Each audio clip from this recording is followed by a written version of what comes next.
notre collègue Jean-Luc Reitzer. La parole pour Horizon et Indépendants à Madame Laetitia Saint-Paul. Merci Monsieur le Président, merci Monsieur le rapporteur pour ce travail qui fera date.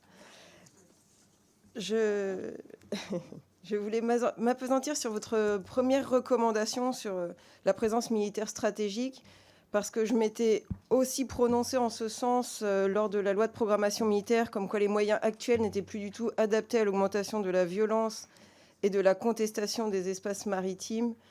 À l'époque, j'avais porté le renfort de 2 patrouilleurs. Bon, renseignement pris, vu le temps industriel, normalement, il y a espoir qu'il soit livré en 2027. Donc, si nous sommes toujours là, nous pourrions veiller au grain. Et je voulais vous parler d'actualité brûlante, parce que j'ai eu le retour comme quoi notre porte-avions en Indo-Pacifique avait eu un retour je dirais triomphant, enfin un accueil très chaleureux, qu'il a même pu stationner dans des ports jusqu'à présent complètement interdits à la présence de porte-avions étrangers.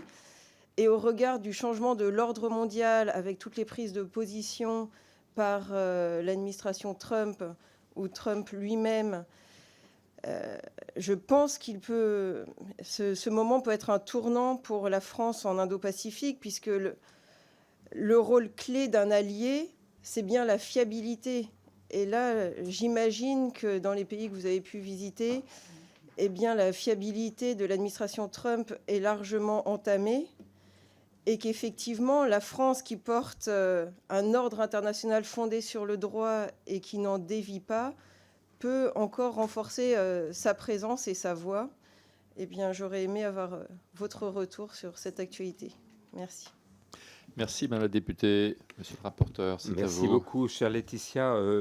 Vous aviez vraiment montré le chemin dans votre rapport, dont nous avons tous ici la mémoire. Et c'est la raison pour laquelle, dans les toutes premières propositions, je recommande de renforcer la présence militaire en Indo-Pacifique, en affectant de manière permanente une frégate de premier rang à la zone maritime Asie-Pacifique, afin de crédibiliser la position militaire de la France dans un contexte de grande montée des tensions en mer de Chine méridionale. On ne mesure pas à quel point les tensions sont vives dans cette région du monde, notamment en mer de Chine, et qui sont quand même, c'est extrêmement inquiétant, surtout en plus avec les velléités chinoises sur Taïwan. Et je rappelle qu'aujourd'hui, le nouveau président élu de Taïwan n'a pas de majorité au sein de l'Assemblée législative à Taïwan, ce qui rend, et avec une influence chinoise qui est extrêmement prégnante. Et c'est la raison aussi pour laquelle, à La Réunion, moi j'ai été frappé, on a vu les responsables de FATSOI, donc des forces pour l'océan Indien, qui sont des gens des militaires tout à fait remarquables, mais ils peinent à rassembler les moyens qui sont nécessaires, et notamment, c'est pour ça qu'ils n'ont même pas un drone permanent pour surveiller la région. Et c'est pour ça que je recommande cela, et qu'on pourrait ensemble, Laetitia, veiller à ce que ça rentre vraiment, ça devienne véritablement réalité. Ce que vous avez dit sur la présence de Charles de Gaulle est tout à fait juste. Il a été très très bien accueilli aux Philippines, en Indonésie, et je pense que c'est vraiment un élément très fort de notre diplomatie d'influence et de notre diplomatie militaire que la présence de Charles de Gaulle.